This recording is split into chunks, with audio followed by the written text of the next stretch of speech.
Okay, today's movie review, I'm going to review a movie, I'm going to review a movie called The French Revolution, which is about the French Revolution. Came out in 1989. I had never heard of this movie before, but I found a copy on YouTube and I ended up watching it, and now I'm reviewing it on YouTube. So yeah, this is one of those things you just kind of stumble upon while you're surfing YouTube. And as it happens, I've been interested in the French Revolution. It's always something I've been interested in ever since high school. So I saw it and I thought, cool. You know, somebody else might have just passed it by, but I'm a history nerd and I'm interested in the French Revolution. So a background on the movie. Now, I didn't know any of this a couple of days ago, but I've done a little bit of research. Movie came out in 1989. It originally got, 1989 was, of course, the bicentennial of the French Revolution, 200 years since 1789. So France made this movie to mark the anniversary. It got a theatrical release originally, and I don't know how long the theatrical release was. I think it was a long movie even in the theaters, but then apparently it didn't do very well in the theaters. Did very disappointingly. And then after it failed in the theaters, they released it on television, and they added in all the extra scenes that they had cut from the theatrical release, so the television version is over 3 hours. I think it's just television version is over 5 hours. So I think just a little bit over 2.5 hours for part 1 and a little bit over 2.5 hours for part 2. Whole thing is, yeah, over 5 hours. So, you know, you've got to be interested to watch this, but I was. Yeah, okay, sorry, I lost my train of thought. The movie was an international co-production. Not only France, but I think some British companies were involved or whatever. Definitely the cast is international. There were a bunch of international actors I probably didn't recognize, but among the ones I recognized, Lafayette is played by Sam Neill. That's Sam Neill, who played Dr. Grant on Jurassic Park. That's Sam Neill. Marie Antoinette is played by Jane Seymour, as in Dr. Quinn, Medicine Woman, that Jane Seymour. And Mirabeau, I can't pronounce French names, was played by Peter Ustinov, who is a famous British actor. I'm most familiar with him because he played Prince John on I think it was Prince John. He was one of the characters in the Disney animated Robin Hood. Am I remembering that right? Was it Prince John or did he play King Richard? Anyways, he was in those movies. Now, apparently the internet says there's like an English version and a French version of this movie. Or at least there originally was in the theatrical release. And I'm not sure how that all worked. Like, because they had an international cast, so did they just have the cast read their lines for one take in English and one take in French? Or is there like two different dubs of the movie? If like Sam Neill, like Sam Neill's from New Zealand, I think, so he's not French. I wondered as I was watching this movie, like, why have Lafayette played by somebody who's not even French? Unless, did he speak all his lines in English and they dubbed them in French? I didn't notice it was a dub job. I don't know. Maybe some of these guys just speak really good French, can pass for Frenchmen. I don't know. Question mark. Asterisk, come back to that later. Apparently, according to the internet, nobody is able to find any version of this movie except for the French language version. So the English language version has just kind of disappeared into the ether. But it's subtitled. So like you can watch it subtitled. So I stumbled across this on YouTube, and it's like this 5-hour movie, not even in English, subtitle, and I thought, geez, I really like the French Revolution. I'm interested in this movie, but I don't want to sit for 5 hours just staring at my computer screen. I spend like way too much time staring at a computer screen as it is. And so I just said, no, I can't watch it. But then I got really curious and I kept thinking, boy, like 5 hours. I wonder what scenes they chose to depict. They probably had time to get into a lot of it. And it's a French language production, so like they'd actually kind of take the history seriously. And then I thought, okay, I'll just watch like maybe 10 minutes of it. And if I just watch 10 minutes every day, it won't be so bad for my eyes. Then once I started watching it, I found like I really got drawn into it. I didn't watch all 5 hours at once, but I probably spent more time than I should staring at a computer screen. I think I watched the whole thing over a course of 5 days, which was about 1 hour a day. Of course, it wasn't. I kind of broke it up into like 20-minute segments. Like I watch it for 20 minutes, and I said, no, that's too much time. I need to go outside and get some exercise. But like, yeah, I spend way too much time on a computer every day, and this extra 5 hours probably did not help. So that's something I'm going to feel guilty about later and kind of pledge to change my life and spend more time outside in the future. But for now, as long as I've watched the whole movie, I'm going to review it and give my 2 cents on it. I found it absolutely fascinating. And it's one of these movies, I think, if you love history, you will love this movie. If you don't love history, just stay away from this movie, because there's nothing in here except history. That being said, actually, while I was kind of researching this movie, I read up some of the message forums on IMDb, and there's a couple of people on there who actually say, like, I hated history in school. I thought I'd never like it, but this movie got me into it. So, there are at least a couple people out there who didn't like history and love this movie because it made history easy to learn, I guess. But like the movie is just racing from one historical event to the other, with kind of very little time to breathe, very little time for character development, very little time for, like all that stuff that people kind of go to the movies for usually. No big action scenes, no comedy. It's just basically it's a history by the numbers movies. You're just going through the events, like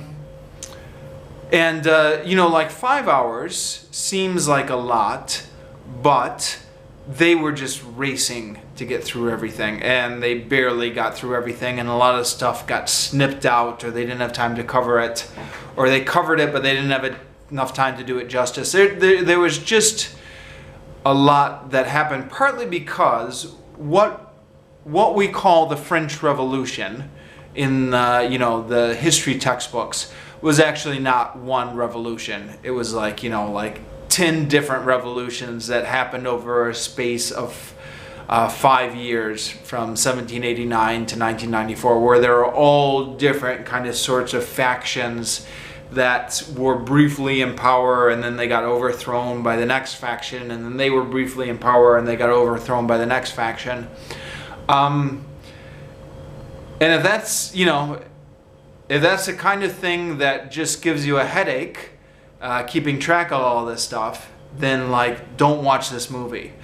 But if you're enough of a geek, if you like history and you're enough of a geek to get into this stuff, and you really want to kind of see all these factions in power getting overthrown by all these other factions, then boy, this is a movie for you, because they get into it, and they go through all these different stages, and they have to rush through everything because there's so much to get through, but they get through it. And I absolutely loved it. I was completely fascinated. I had to kind of pull myself away from the screen. I was like, no, can't Can't spend 5 hours at once just staring at the screen. Must give my eyes a break. But like, you know, like, I'm a bit of a hypochondriac about these things. But like, you know, like, it's not... I think the research is reasonably conclusive, right? It's not good to spend too much time staring at a computer screen all in one go. But like, you know, like if you could find this on DVD or something, so you could watch it like a normal movie and you don't have to sit with your face next to the computer, boy, that would be ideal if you're into this stuff. You know, like, partly because they don't have enough time to get into everything, they just go, you know, scene to scene to scene to scene to scene. And that, if you're interested in this stuff, that, you know, that's a caveat. But if you are interested in this stuff, it makes it all the more interesting, because it's just going kind of so quickly from scene to scene that the momentum of the story is just pulling you along. And I was like, oh geez, been watching for a half hour already, but I want to see what happens next. Now, I already knew most of the stuff that was going to happen in this movie. Probably, this is one of those catch-22 things. You would never watch this movie unless you were a history nerd, and if you're a history nerd, you already know the history anyways. So, you know, probably very few people out there are willing to sit through a 5-hour movie who aren't already interested in it. So probably most of the people who watch this movie already kind of know a lot of the history already, if not all of it. So, like, I already knew most... There were a few minor details that were new to me. And I kind of paused the movie and got on Wikipedia. You know, that's an advantage of watching this on YouTube, is you can just... Wikipedia's right there. And I was like, oh, right. Couple new names, but like, on the whole, I already knew all this stuff. But there's a fascination in that too. You know, like, sometimes historical fiction and history movies are a pleasant way to learn history. Sometimes you already know the history though, and you're like, ah yes, I know what's coming. I wonder what the filmmakers are going to do with this. And you kind of take pleasure in the anticipation of seeing the payoff you already know is there. For example, spoilers, I guess, if you can spoil a history movie. Like, I already knew Robespierre was going to send his childhood friend Camille Desmoulins to the guillotine. But kind of seeing how the filmmakers knew this was going to happen too as well. But like, kind of seeing that they kind of built it up so that they were kind of hanging out in the friendship, and they were, you know, and this is all in the history books. I mean, Robespierre really was a godchild to Camille Desmoulins' child. And you used to hang out at their apartment with his wife all before they had the falling out, and they put that all in the movie. And so, like, you're like, all right, yeah, I know why they're showing this now, to make it all the more dramatic when Robespierre does send them to the guillotine. And yeah, like that kind of pleasure of kind of seeing stuff that you know is going to pay off later and anticipating it. Sometimes it can be just as fascinating to see depicted a history story you already know, just to see how they play it out. And so even though I already knew what was going to happen, I had a fair amount of pleasure kind of just following it. The criticism I have of the movie, I don't know if I'd even call it a criticism, because it's something that's unavoidable. It's a 5-hour movie. Something that originally got a theatrical release, keep in mind. So it couldn't possibly be any longer than it already is. You can't say, oh, they should have added this. There's no room to add anything. So it's not a criticism, but that being said, I guess a consequence of having to pack so many events into the time frame is there's no room in this movie to show how or why. They can only show what. And again, kind of going back to Robespierre as an example. Of course, every history student knows, like, Robespierre is the kind of, I think, the most prominent name associated with the French Revolution. So, like, you know he's going to end up in control of the whole thing, and sure enough he does. But, like, they never really show, like, how or why Robespierre kind of got control of the convention. I hope I mean convention. The name of the governing body changed several times as the revolution went through different phases. I'm not sure if convention is the right word, but, like, you know, the governing body, the assembly.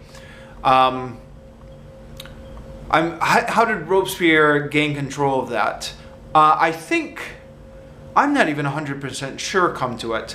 I think he had a reputation as being incorruptible, which was an asset, especially compared to people like Danton or Mirabeau or something like that, who were well known for being corruptible, taking bribes and stuff like that. He was extremely dedicated, and I think as the revolution kind of went on into its more radical stages, the more puritanical you are, the better. He must have had some sort of charisma. You know, you don't get, like, that kind of power without having some sort of charisma. The movie never really showed any of that. In fact, he comes off in the movie as a bit kind of uncharismatic.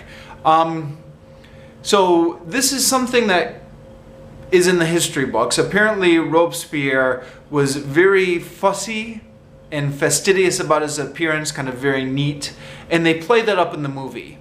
But I think, I don't know, so, you know, I could be wrong here, somebody who has more history knowledge than me, but I think they overdid a little bit in the movie because he comes up a little bit too much as a prig, like a little bit too fussy and fastidious, and you know, like, there's no charisma there, and he must have had some sort of charisma in order to get the position of power that he got, because, you know, like, he wasn't, like, born into it.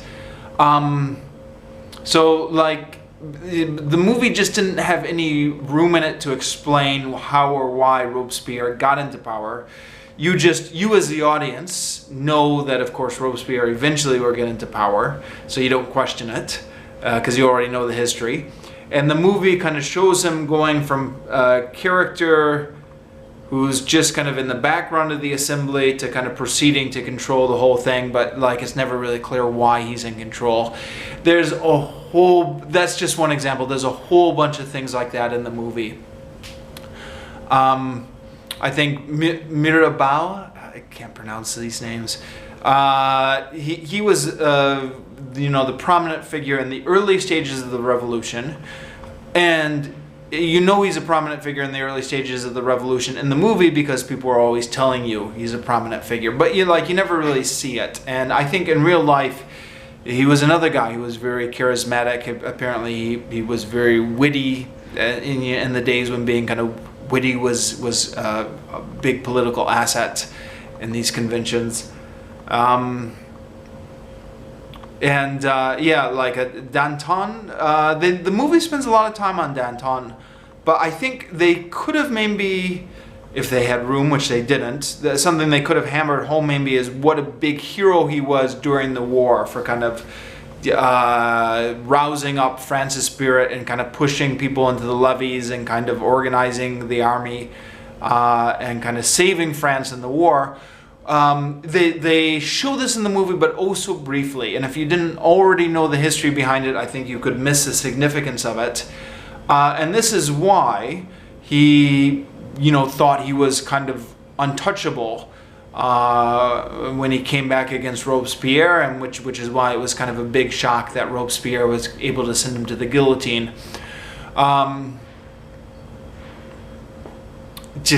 You wouldn't get any of that from the movie. You see you see the fact that he's so popular with the people of Paris, but you don't get. I don't think you get a sense of why. So the how and the why is lacking from the movie.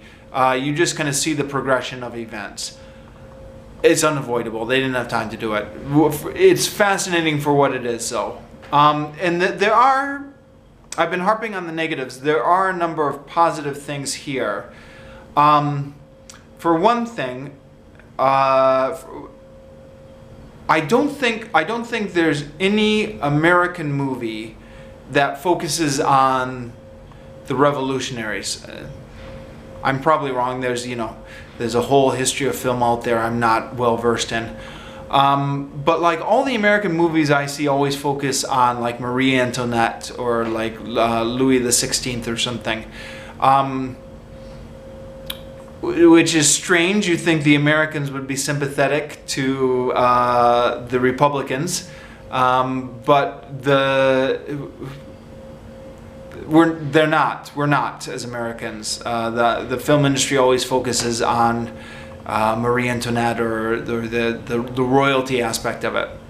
So if you want to watch a movie about the French Revolution that actually focuses on the revolutionaries, as far as I'm aware, you need to watch a French film. And so this is a French film, and they focus on the revolutionaries.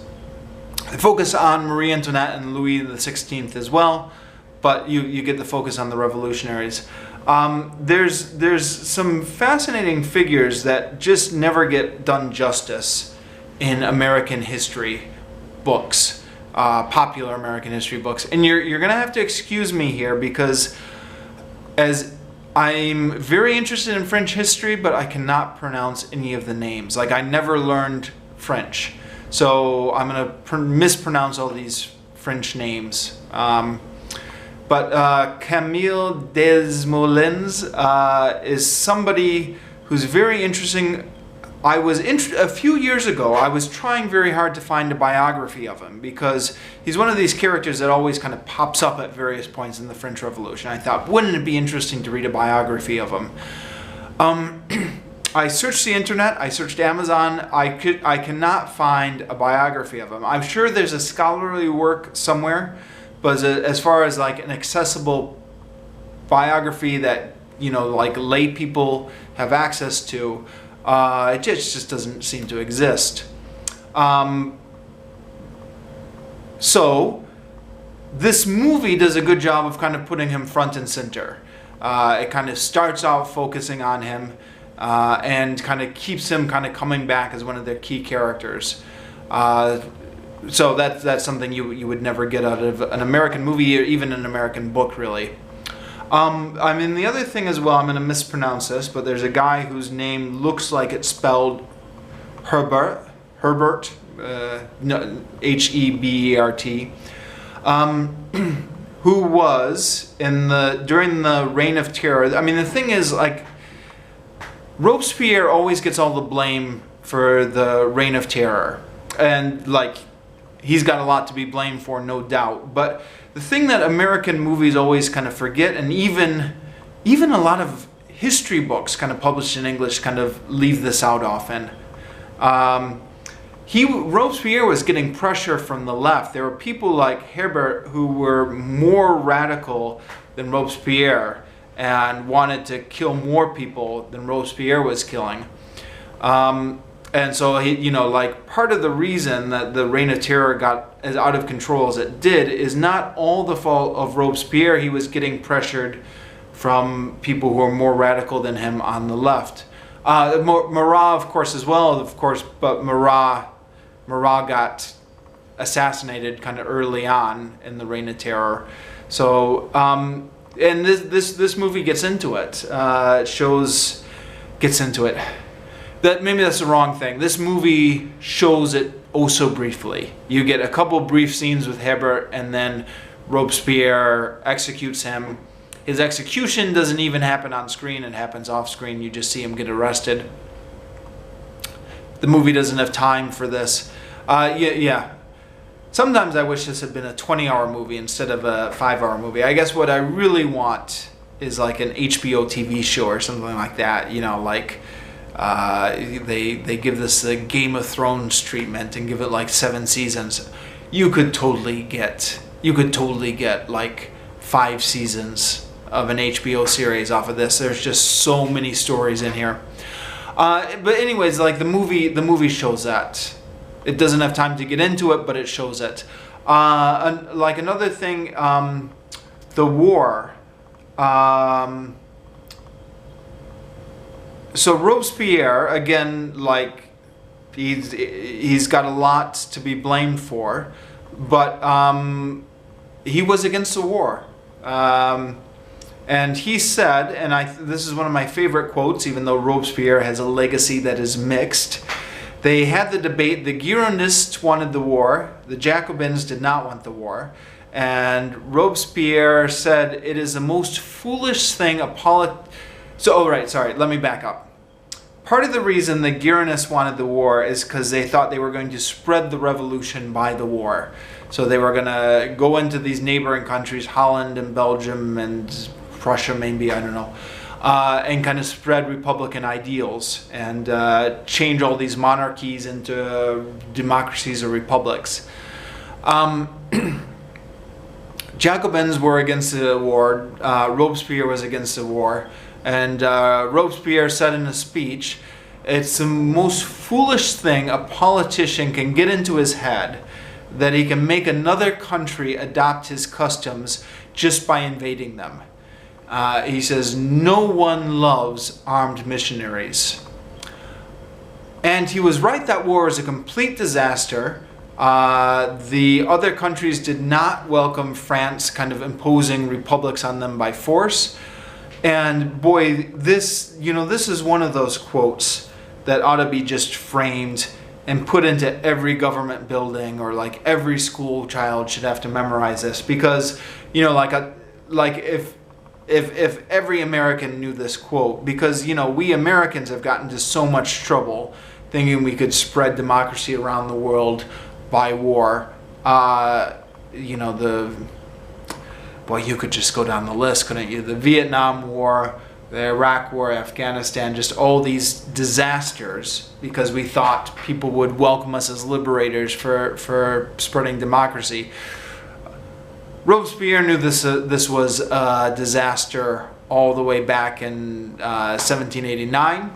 This movie, which was made in 1989, after the Vietnam War, but still 10 years ahead of the Iraq War, this movie features that quote. Robespierre is in the debate with the Gironists, and so I thought, yeah, I'm glad that movie made it. I'm glad that quote made it into the movie. Of course, this movie, I'm saying this like this is something like, oh great, this will change everything. This movie came out all the way back in 1989 and is already forgotten about. So, but it was cool to see. What else did I like about it? So, I haven't really said a lot about the acting or directing or stuff like that. Largely because there's not much to say. It didn't strike me one way or the other. I'm not a film school guy. I don't notice these things. I just kind of, say, was it entertaining or was it not entertaining? But that in itself is something, because if there's a problem, you would notice it. The fact that I didn't notice anything shows that there's no problem. So, competently made. They must have spent a small fortune on this movie because they had so many set pieces, something's happening over here and then the camera goes to this location, something's happening over here. I think, as far as I can tell, and I've never been to France in my life, but I think most of it was filmed on location. It just looked like it was authentic locations. So, when it's at the Field of Mars, I think they really were filming at the Field of Mars. And then, there's a war that breaks out. They have battle scenes that they have to film. They don't spend a ton of money on the battle scenes, but just the fact that they had to get all the cameras all the way out there. So this 5-hour movie that just kind of goes here, there, and everywhere during the course of it is impressive. It's a feat. Nitpicks. So I think maybe somebody else could catch more than I did, because I'm not an expert. I'm just an amateur, somebody who reads history as a hobby. The things I caught, it looks like the August 10th insurrection I think Danton is given a more prominent role in that.